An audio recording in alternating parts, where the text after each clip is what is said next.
Syekh inang karu si Taufik Wadi Daya pergi pegah dalam forum indeks pembangunan. Syekh inang karu si Taufik Wadi Daya pergi pegah dalam forum pembangunan syariah. Syekh karu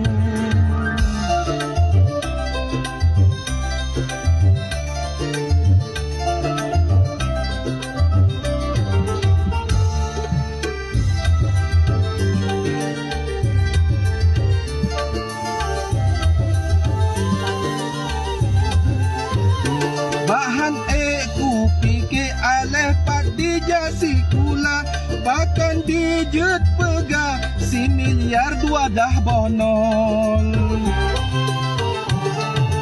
Getanya na jaduk saboh kakak